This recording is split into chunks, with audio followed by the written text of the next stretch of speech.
Hello students, how are you all? I hope you all are fine. Myself, Shweta Mal from Green Valley English School is again here to teach you class 6 biology. We started with the chapter Human Digestive System, and earlier we have gone through nutrition and types of nutrients, and today we will study about the topic nutrition and steps involved in nutrition. Before coming to the topic, let us have a quick review of the topic studied earlier.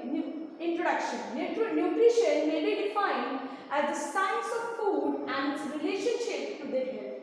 It is concerned primarily with the part played by the nutrients in body, growth, development and maintenance. The word nutrient or food factor is used for specific dietary constituents such as proteins, vitamins and minerals. Dietetics is the practical application of the principles of nutrition. It includes the planning of meals for the well and the sick. Good nutrition means maintaining a nutritional status that enables us to grow well and enjoy good health. Protein, carbohydrates and fat had been recognized early in the 19th century as energy-yielding foods, and much attention was paid to their metabolism and contribution to energy requirements. Classification of foods. Classification by origin, foods of animal origin and foods of vegetable origin. Classification by chemical composition, it is divided into proteins, fats, carbohydrates, vitamins and minerals. Classification by predominant function, that is bodybuilding foods, meat, fish, milk, poultry, eggs, pulses, etc. Energy-giving foods are cereals, sugars, fats, oils, etc. Protective foods are vegetables, fruits, milk, etc. Organic and inorganic complexes contained in food are called nutrients. As I told you earlier also, that what are nutrients? Organic and inorganic complexes contained in food are called as nutrients, and they are broadly divided into macronutrients and micronutrients. Macronutrients contain protein, fats and carbohydrates, and micronutrients contain vitamins and minerals. Proteins are the complex organic nitrogenous compounds. They also contain sulfur and in some cases phosphorus and iron. Proteins are made of monomers, that is called as amino acids. There are about 20 different amino acids which are found in human body. Of this, 8 are termed essential as they are not synthesized in human body and must be obtained from dietary proteins. Bodybuilding, repair and maintenance of body tissues, maintenance of osmotic pressure, synthesis of bioactive substances and other vital molecules. The parameters used for the net protein evaluation are biological value, digestibility coefficient, protein efficiency ratio and net protein utilization, that is NPU. Protein nutrition status is measured by serum albumin concentration. It should be more than 3.5 gram per dl. Less than 3.5 gram per dl shows mild malnutrition. Less than 3.0 gram per dl shows severe malnutrition. Most of the body fat, that is 99% in the adipose tissue, is in the form of triglycerides. In normal human subjects, adipose tissue constitutes between 10 and 15% of body weight. 1 kilogram of adipose tissue corresponds to 7700 kilocalorie of energy.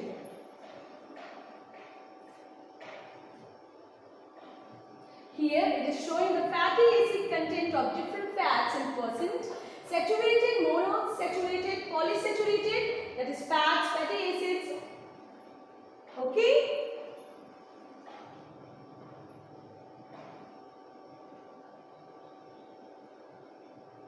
Functions of fats. They are high energy foods providing as much as 9 kilocalorie of every gram. Fat serves as vehicles for fat soluble vitamins.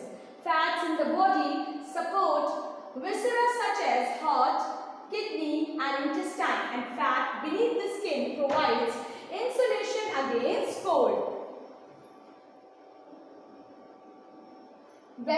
The non-calorie roles of fats. Vegetable fats are rich sources of essential fatty acids which are needed by the body for growth, structural integrity of the cell membrane and decrease platelet adhesiveness. Diets rich in EFA have been reported to reduce serum cholesterol and low density lipoproteins. Polyunsaturated fatty acids are precursors of prostaglandins.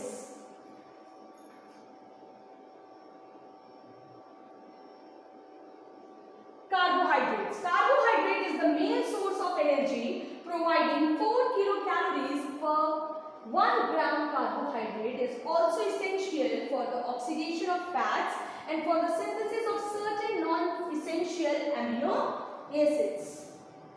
There are three main sources of carbohydrates: starches, sugar and cellulose. The carbohydrate reserve, that is glycogen, of a human adult is about 500 grams. This reserve is rapidly exhausted when a man is fasting. If the dietary carbohydrates do not meet the energy needs of the body, protein and glycerol from dietary and endogenous sources are used by the body to maintain glucose homeostasis.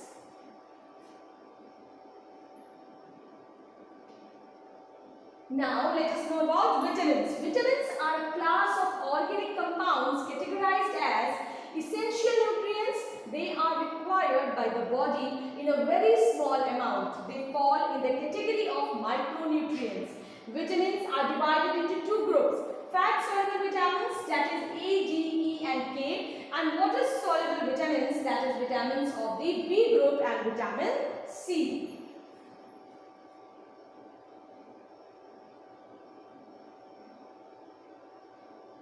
Deficiency of vitamins causes different diseases like night blindness, conjunctival cirrhosis, bigot spots, corneal cirrhosis and keratomalcia.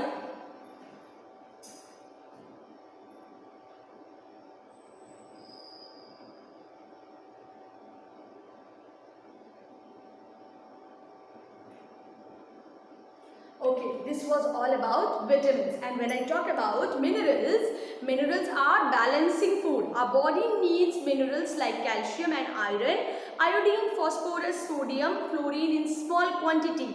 Okay, each one is essential for proper growth of the body and to maintain good health. Okay, so now this was a review of the topic which I taught you earlier, that is nutrients and food. And what are the types of nutrients? Carbohydrates, fats, proteins, vitamins and minerals. Let us start with the topic nutrition and steps in nutrition. What is nutrition?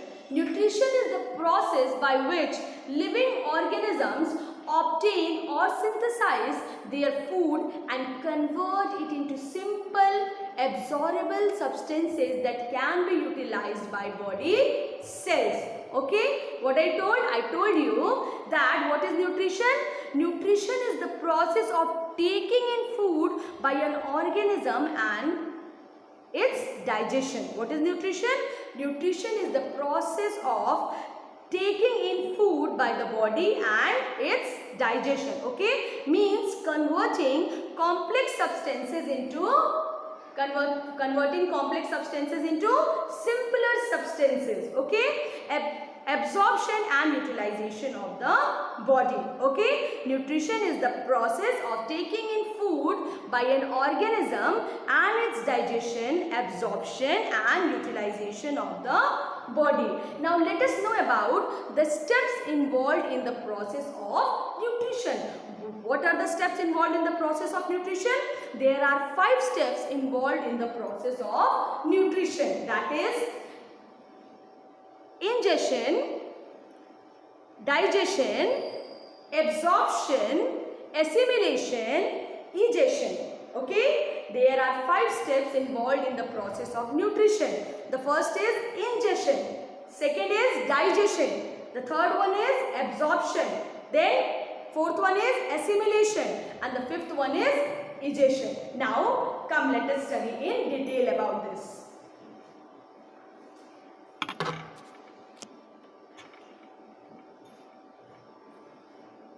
Let us see the process involved in the nutrition. What are the processes involved in nutrition? Ingestion, digestion, absorption, assimilation and egestion. What is ingestion? Ingestion is the process of intake of food. The intake of food, that process is called as ingestion. Now, digestion. Digestion is the breaking down of complex insoluble organic compounds into simpler soluble molecules by the action of digestive enzymes. What is digestion? Digestion is the breaking down of complex insoluble organic compounds into simple soluble molecules by the action of digestive enzymes. Absorption. Absorption is the process by which simple molecules of digestive food are taken into the blood through the intestinal wall. What is absorption? Absorption is the process by which simple molecules of digestive food are taken into the blood through the intestinal wall. Now, assimilation. Assimilation is utilization of absorbed nutrients by the body cells for energy and synthesis of new protoplasm. What is assimilation? Assimilation is utilization of absorbed nutrients by the body cells for energy and synthesis of new protoplasm. Egestion. Now, what is egestion? Now, ingestion has been taken place. Digestion, absorption and assimilation. Now comes egestion for defecation. It is the removal of undigested solid part of the food in the form of feces. What is egestion? Egestion is the removal of solid part of the food in the form of feces. Okay?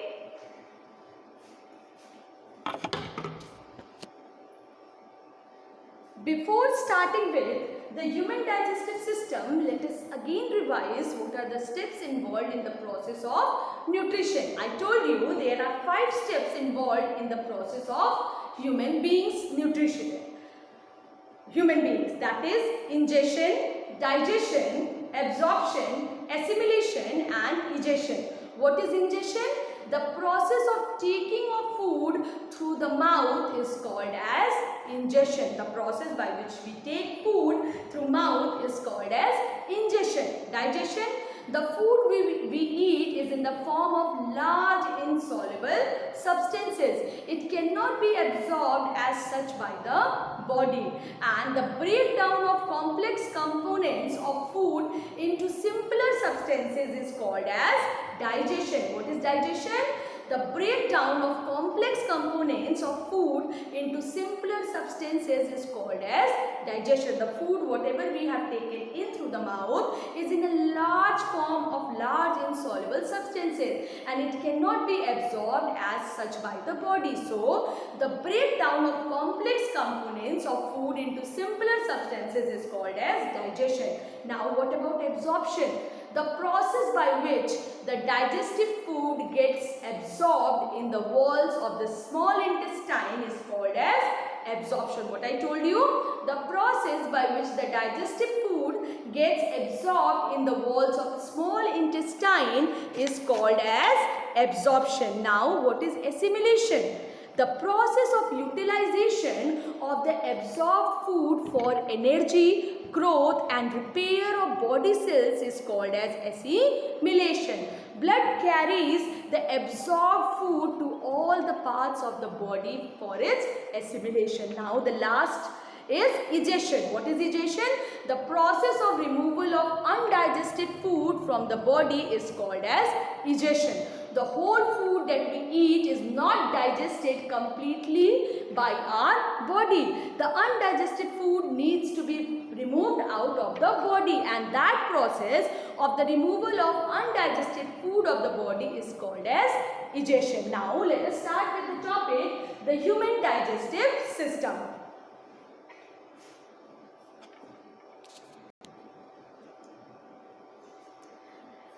Human digestive system.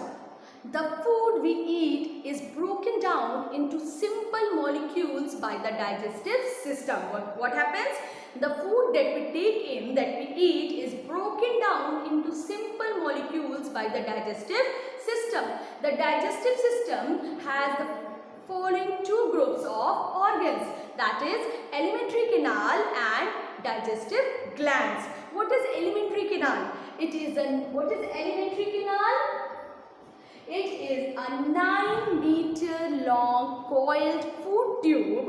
What it is? It is a 9-meter long coiled food tube open at both ends. It begins with the mouth and ends with the anus. What happens? It begins with the mouth and then ends with the anus.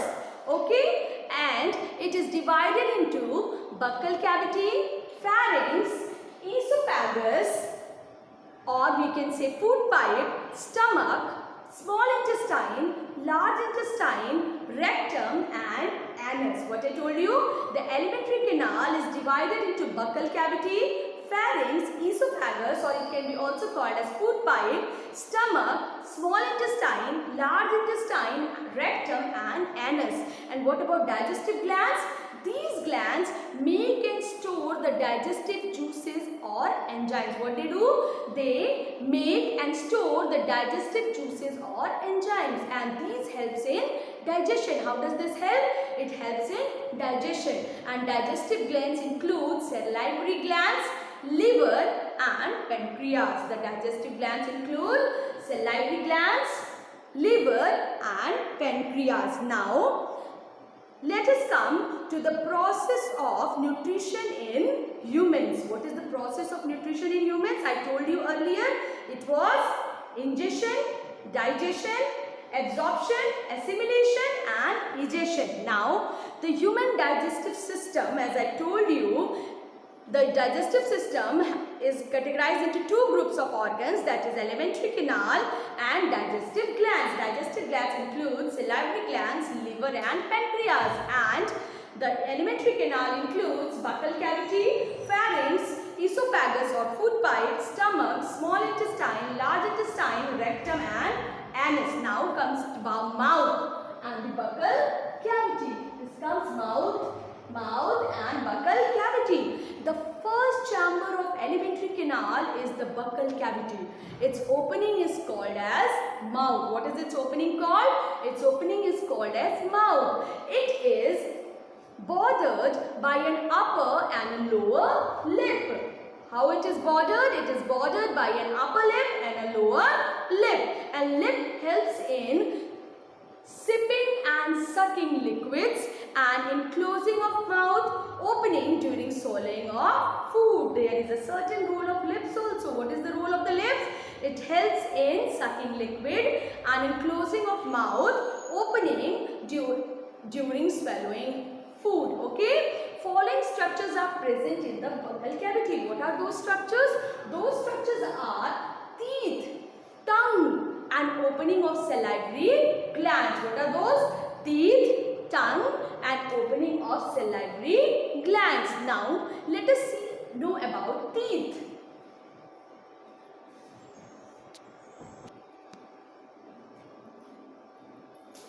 Here it's showing the figure of a tooth.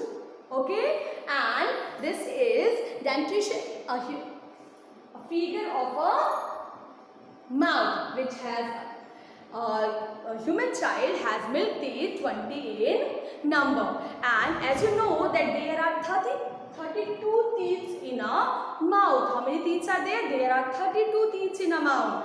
And these teeth are of 4 types. What are those? Those are incisors, canines, premolars and molars. What are those? Those are incisors, canines, premolars and molars.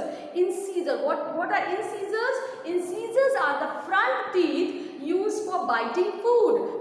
You bite food with the help of your front teeth. Okay? So those are called as incisors and they have cutting margins. So incisors are the front teeth used for biting food and these have cutting margins. These are incisor teeth. Okay? Now come to canines. Canines are used for tearing the food. They are used for tearing the food. These are canines used for tearing the tooth. Okay. The food. Sorry. Canines are used for tearing the food. They are pointed. How are they? They are pointed. And they are long in flesh-eating animals. So these are canines. Why are canines used? Canines are used for tearing the food and they are very pointed and sharp in flesh-eating animals. Now comes premolars and molars. Okay? Premolars and molars are used for chewing and grinding the food. Why are they used? They are used for chewing the food and grinding the food. These have broad and flat surface. What they have? These have a broad and flat surface. Premolars and molars are used for chewing and grinding the food and these have a broad and flat surface. Each jaw has 4 incisors. How many incisors? 4 incisors, 2 canines, 1 on either side, 4 premolars, 2 on the either side means this way. So, and 6 molars, that 3 on either side. Okay. So, the arrangement of different types of number of teeth in the buccal cavity is called as dentition. What is dentition? The arrangement of different types and number of teeth in the buccal cavity is called as dentition. And teeth are the hardest non-bony structures. What are teeth? Teeth are the hardest non-bony structures. Okay, and as you know, the milk teeth is also there and permanent teeth is also there. And in human beings, teeth appear in 2 sets. The first set of 20 teeth appears from the age of 6 months onwards. These are called as milk teeth. They are without premolars. They do not have premolars. The milk teeth are replaced by permanent teeth between 6 to 8 years of age. The second set of teeth has 2 pair of incisors, 1 pair of canines, 2 pairs of premolars and 2 pairs of molars, and each upper jaw and in lower jaw. It persists throughout life or fall during old age. What happens till the age of 18 years? Permanent teeth are 28 in number with the only 8 molars. Okay, 4 molars are added to permanent teeth after the age of 18 years so that the adult have 32 teeth, and these 4 molars are called wisdom teeth. What happens when there is milk teeth is there? Milk teeth starts generating after 6 months of age. Then only how many teeth are there? 20 teeth are there. After that, after the age of 6 to 8, between 6 to 8 years, the milk teeth starts coming out and permanent teeth are developed there. So, permanent teeth are how many a number? I told you there are 4 incisors, 2 canines, 4 molars and each on each jaw. Okay, and as I told you that till the age of 18 years, permanent teeth are 28 in number and only 8 molars are present, but 4 molars are added to the permanent teeth after the age of 18 years. So, the adults have how many teeth? They have 32 teeth and these 4 molars are called as wisdom teeth. Okay. Now, in our next class, I will again tell you more broadly about teeth. Thank you, students.